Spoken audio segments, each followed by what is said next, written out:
Olá, muito bom dia. Seja bem-vindo a essa edição de sábado e você confere agora as principais notícias do Brasil e do mundo. O governo estuda revogar parte da medida provisória sobre a desoneração da folha de pagamento. O Executivo Federal avalia manter a desoneração para 17 setores da economia e municípios. Parte da medida provisória que aumentou os encargos sociais sobre a folha de pagamento pode ser cancelada. Em reunião entre o ministro da Fazenda, Fernando Haddad, e o presidente do Senado, Rodrigo Pacheco, nesta segunda-feira, foi discutida a hipótese de manter a desoneração tanto para os municípios quanto para os 17 setores que mais empregam na economia.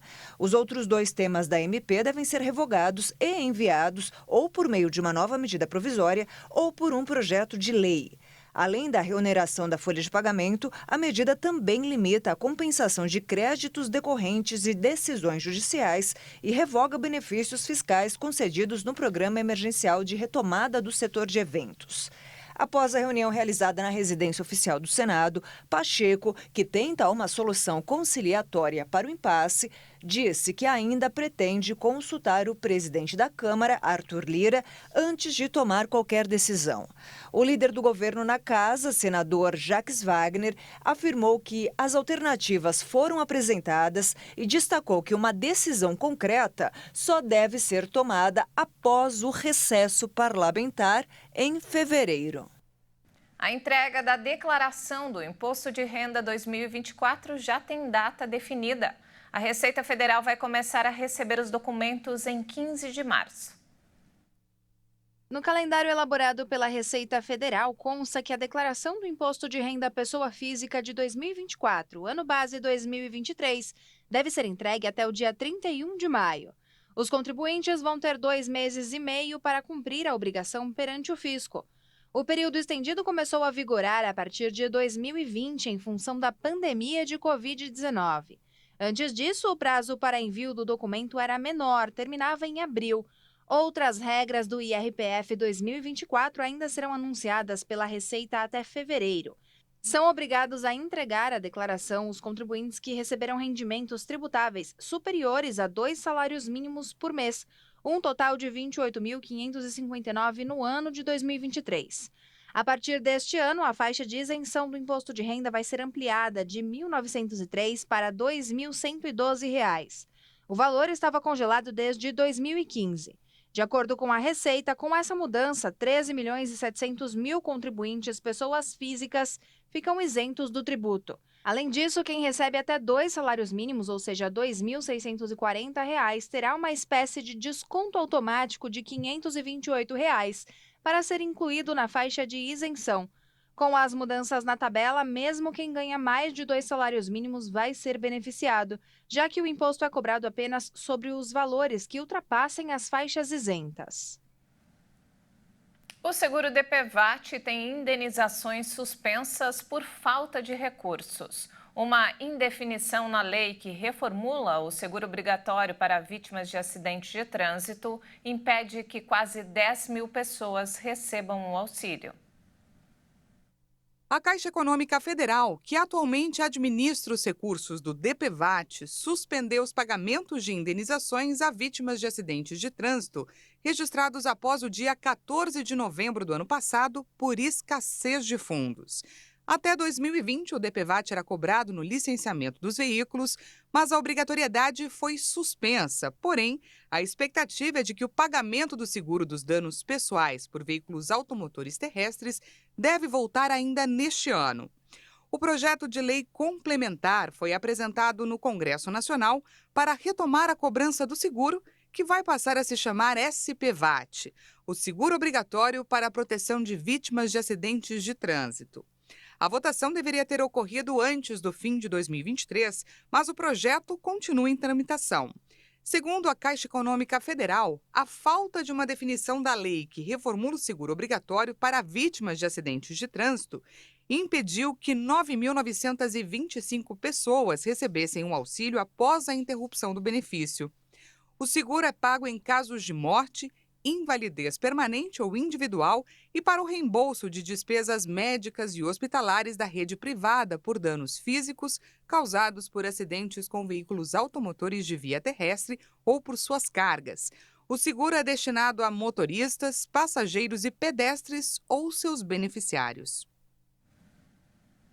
Olha só, o governo federal bloqueou mais de 8 milhões de beneficiários do Bolsa Família.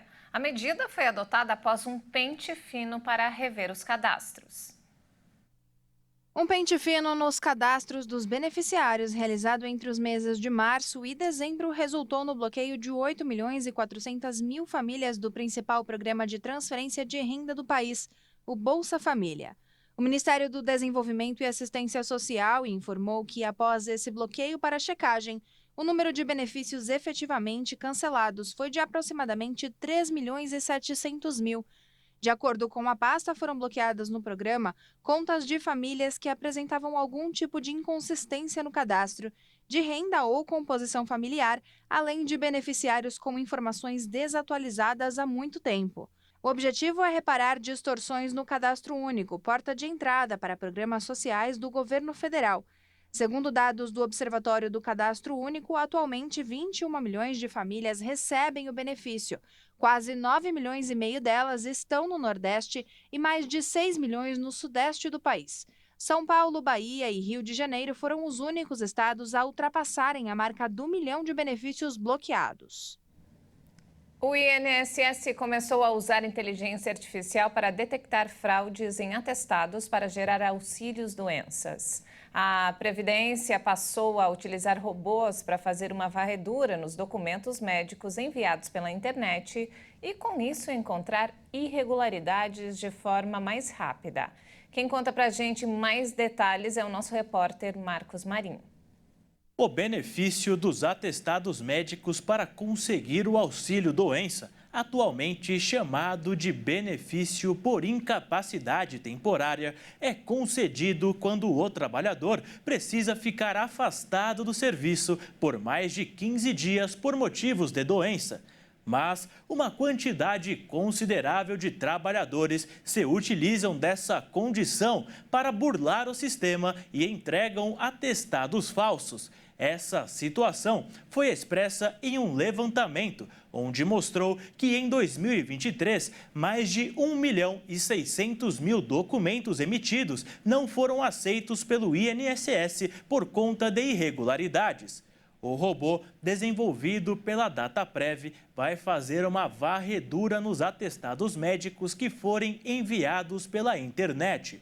A partir de agora, a análise feita pela inteligência artificial vai cruzar os dados como nome, assinatura e CRM do médico no atestado, além de identificar o endereço de onde foi enviado o arquivo. Esse novo sistema substitui o atendimento médico pericial por uma análise de documentos, nos casos em que o benefício é de até 180 dias. Sendo assim, tanto quem falsifica como quem usa o documento falso podem ser condenados a até 5 anos de prisão.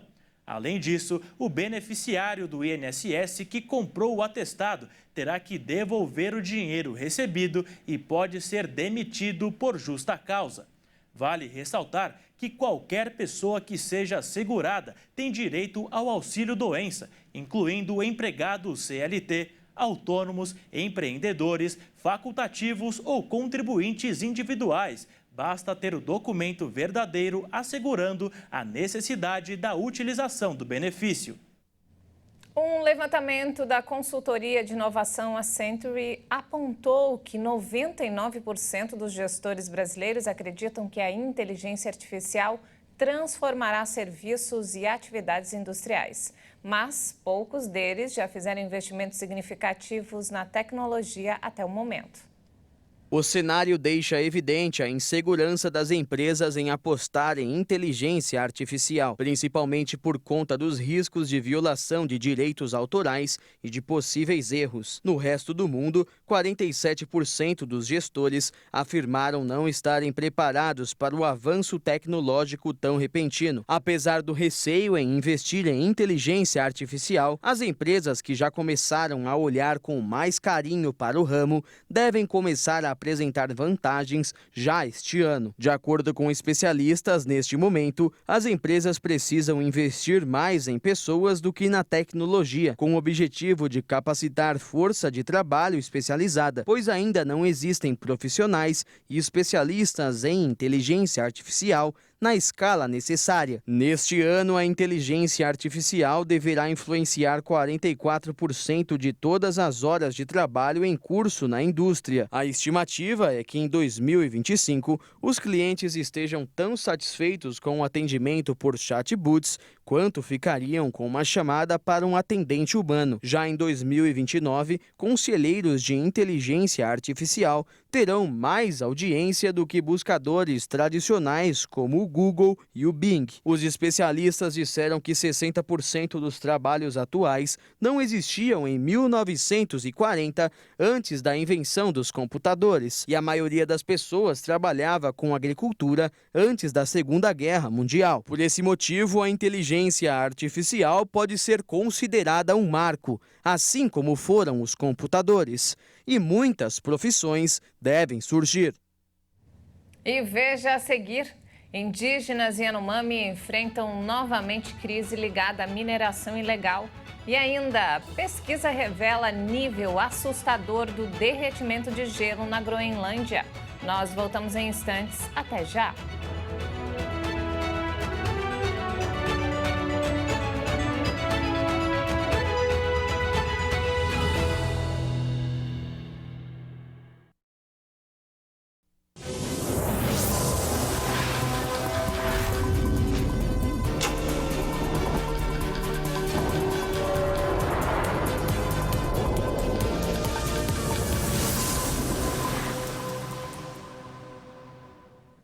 E nós estamos de volta com mais notícias do Brasil e do mundo.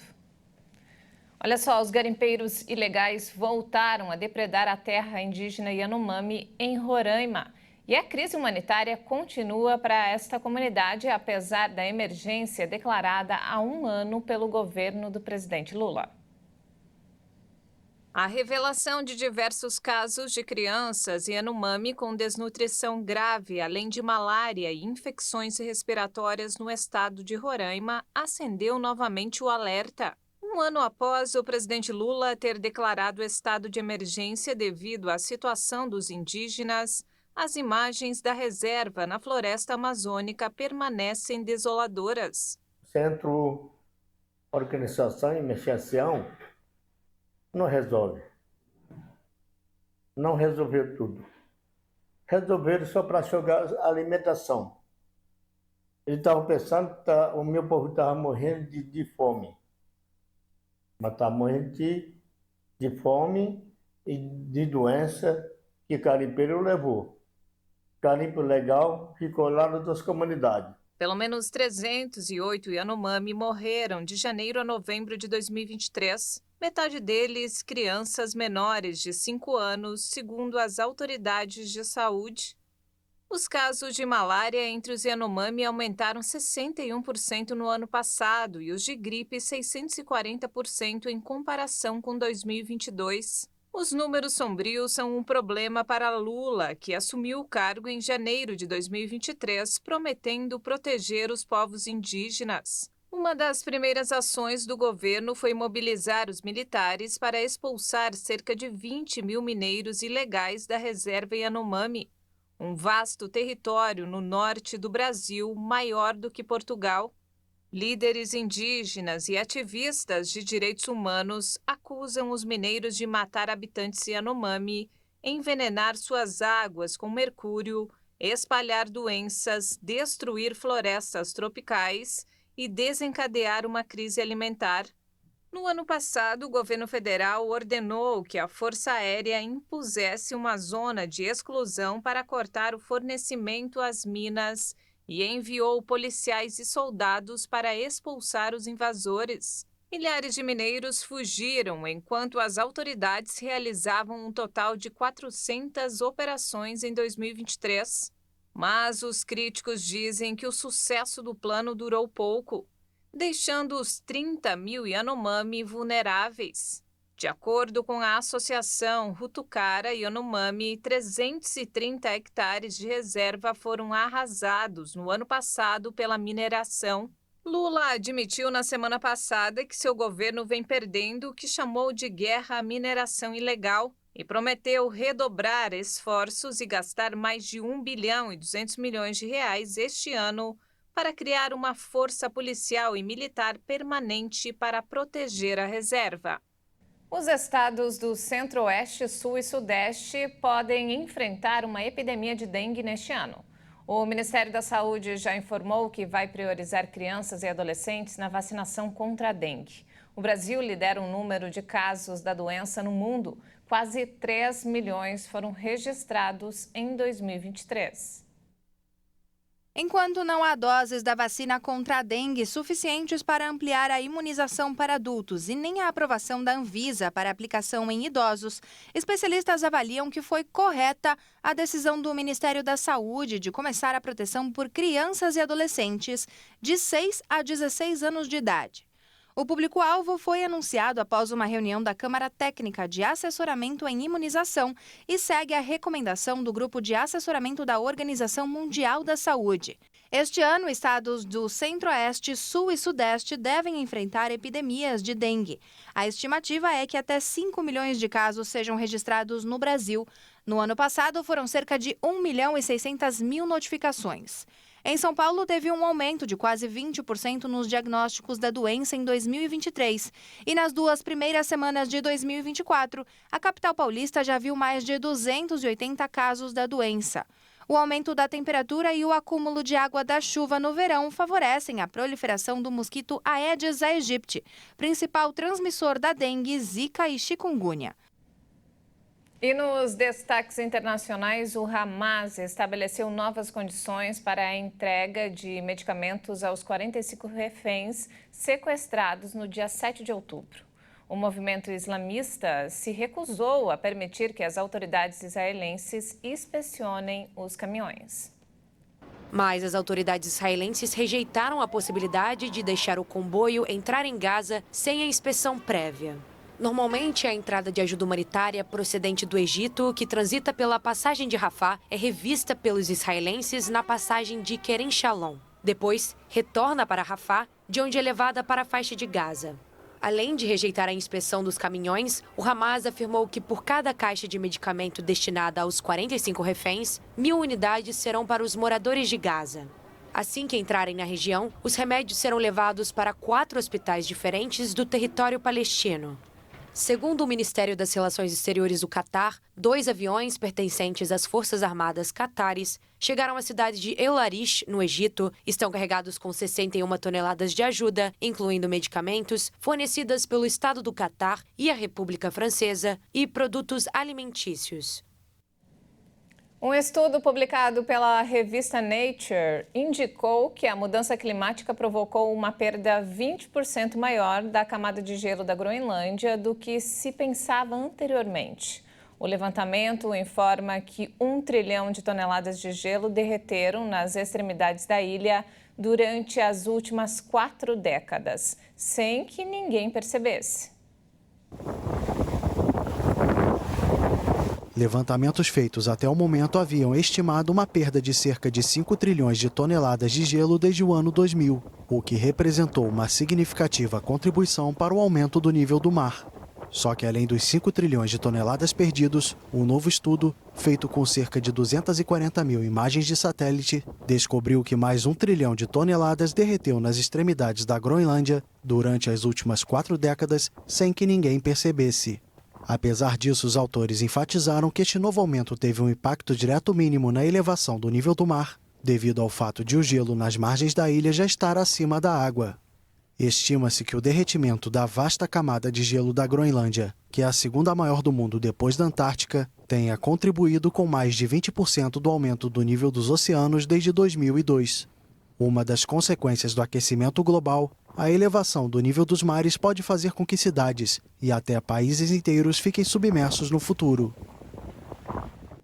E antes de encerrar, vamos falar sobre a transferência mais cara da história do futebol. A contratação de Neymar pelo Paris Saint-Germain, que deixou de ser apenas um assunto esportivo e virou um caso de justiça na França.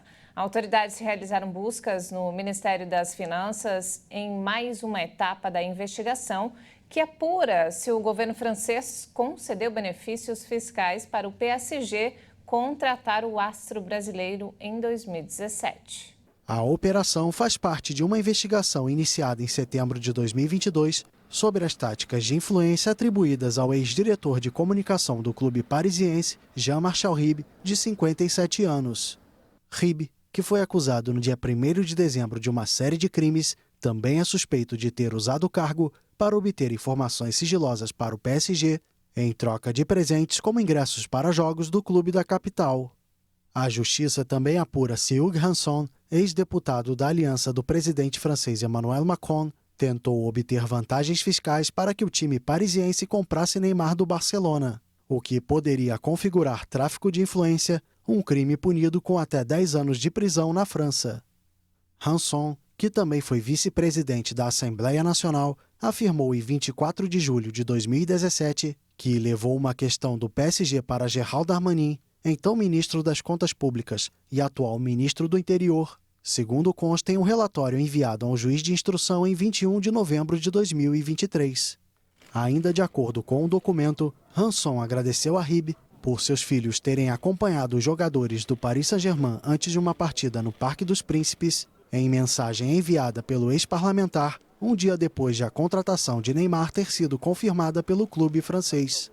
O PSG anunciou a chegada do atacante brasileiro em 3 de agosto de 2017 por 222 milhões de euros, naquela que segue como a transferência mais cara da história do futebol. E essa edição fica por aqui. Mais informações ao longo da nossa programação. Muito obrigada pela companhia, um ótimo fim de semana para você. Até mais!